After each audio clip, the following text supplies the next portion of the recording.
Olá, tudo bem? Tudo certo? Tudo ok por aí? Se Adão não comesse a fruta com Eva, ele não seria expulso do paraíso? A história de Adão e Eva comendo a fruta proibida no Jardim do Éden é um dos relatos mais conhecidos da Bíblia, encontrado em Gênesis 3.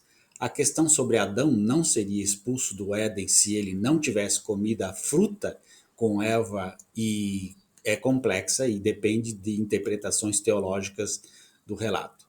Aqui estão algumas considerações teológicas e contextuais.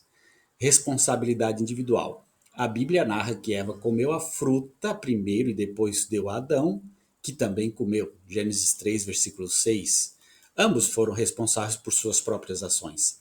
Se Adão tivesse recusado de comer a fruta, ele teria obedecido diretamente à ordem de Deus, que foi dada especialmente a ele em Gênesis capítulo 2, versículo 16 a 17. Teologicamente, isso poderia sugerir que Adão, ao não comer a fruta, poderia ter se mantido obediente a Deus, o que poderia ter evitado a expulsão do Éden para ele. O ato de comer a fruta é visto como um pecado original que trouxe a queda do homem e a entrada do pecado no mundo. Não sei como que isso pode acontecer.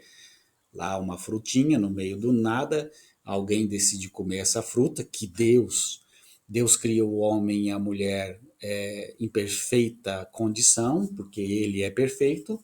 De repente ele coloca no meio dessa criação um pé de árvore e diz para não comer dessa fruta.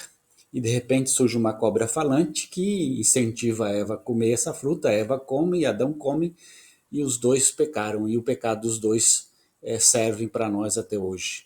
Então, o pecado não é individual, o pecado é coletivo, pelo que nos parece dizer ou entender a teologia pregada nesse texto mitológico. A teologia cristã tradicionalmente ensina que a desobediência de ambos, Adão e de Eva, resultou na separação da humanidade de Deus e da expulsão do Jardim do Éden. Mesmo se Adão não tivesse comido a fruta, o pecado já teria entrado no mundo através da Eva. As consequências do pecado original são coletivas, afetando toda a humanidade. Isso é o que a teologia diz, o que a igreja diz. Em Gênesis 2, versículo 24, é dito que o homem e a mulher se tornaram uma só carne no casamento. Esse princípio de unidade pode ser aplicado à situação de Adão e Eva. A decisão de um teria impactado o outro, considerando a interconexão de suas ações. Se Eva tivesse comido a fruta e Adão não, isso poderia ter criado uma situação de divisão e conflito entre eles, mas a narrativa bíblica enfatiza que ambos compartilharam da desobediência e, portanto, das consequências.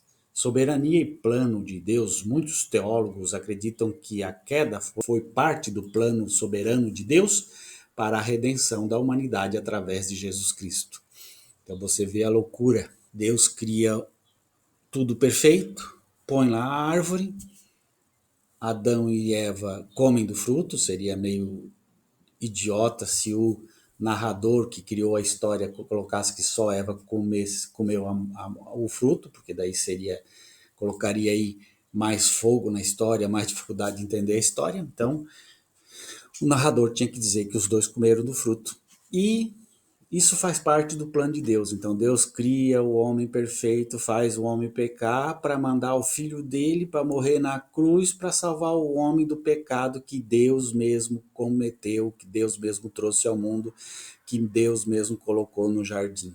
Então é uma coisa absurda, né? De acordo com essa visão, a queda era inevitável para que o plano redentor de Deus se manifestasse plenamente. Então Deus já tinha no coração dele essa ideia, ele é onipotente, onipresente, onisciente.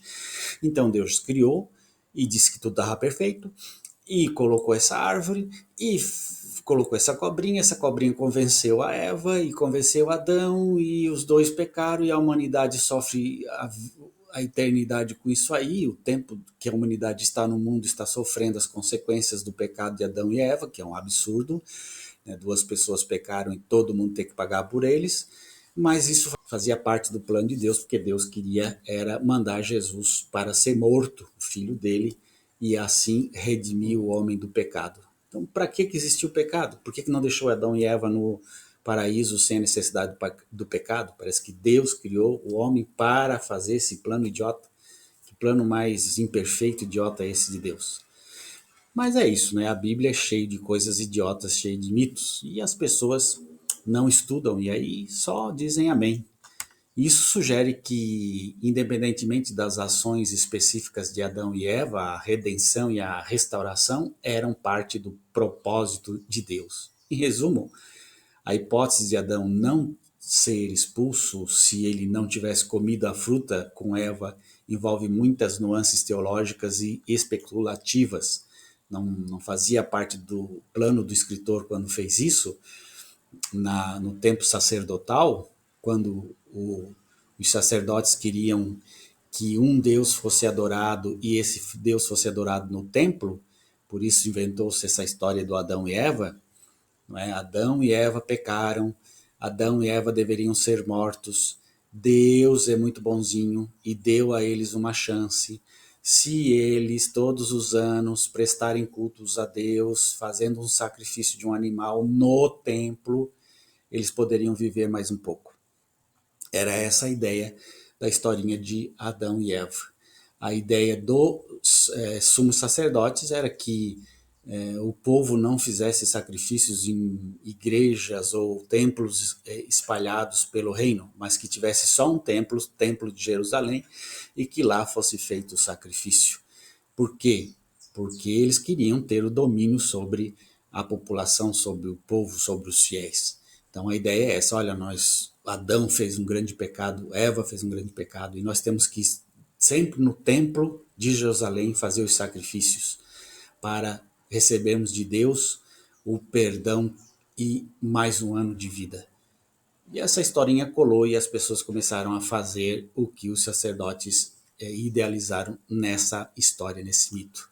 As narrativas bíblicas, a maioria das interpretações teológicas sugerem que a desobediência de ambos resultou na expulsão e que suas ações estavam interligadas tanto no pecado quanto nas consequências. Não faz sentido só Eva ter pecado e Adão não, porque aí a historinha não faria sentido para os sacerdotes. Os sacerdotes queriam que homem e mulher fossem pecadores, homem e mulher recebessem um castigo por isso, e homem e mulher tivesse que fazer sacrifícios no templo em Jerusalém, nenhum outro templo, só no templo de Jerusalém, para receber de Deus uma bênção e viverem mais um tempo. E essa história colou, e as pessoas começaram a ir no templo prestar cultos a Deus e fazer os sacrifícios, etc, etc. Depois que o templo foi destruído no ano 70, perdeu-se aí o sentido de fazer esse tipo de sacrifício no templo, de terem sacerdotes, os levitas, porque acabou-se o templo. Mas se você pensa que acabou os sacrifícios, não. Os judeus ainda continuam fazendo sacrifícios de galinha, né, para se purificar e para receber mais um ano da graça de Deus. Mas eles fazem em outros lugares, não mais no templo. Mas como que eles podem fazer em outros lugares se Deus disse que tinha que ser no templo? Você entende isso? Não pode mais existir sacrifícios, porque os sacrifícios deveriam ser realizados naquele templo material e não em qualquer outro templo. Mas como não tem mais templo, como é que vão fazer? Vão ter que fazer o sacrifício em outro lugar. Mas isso foi imaginação, foi uma intersubjetividade coletiva que criou essa ideia de que precisava continuar fazendo sacrifícios para a remissão dos pecados, para receber mais um ano de vida. E aí nós temos a história de Jesus que veio para acabar com tudo isso, e ele diz, olha, eu sou o templo, eu vim para redimir o ser humano do pecado e dar a vida nova ao ser humano. E aí Jesus morreu na cruz e nada aconteceu, as pessoas continuaram morrendo, os animais continuaram comendo uns aos outros, continuou a maldade, continuou as guerras, continuou a morte. E aí o que teve que se inventar? Poxa, Jesus morreu na cruz, mas não resolveu nada, e ele disse que ele ia resolver tudo. Nós não íamos morrer mais, nós íamos ter um paraíso, mas esse paraíso não tem. Aí o que se criou? Criou a alma. O paraíso não é aqui, o paraíso é em outro lugar. Aí se entende agora que a pessoa pode viver aqui nesse mundo até morrer, mas que a alma, o espírito vai para um outro lugar. Tudo isso também invenção mitológica, tudo isso também são intersubjetividades criadas por um grupo de pessoas e as pessoas apenas seguem esse imaginário como se fosse real.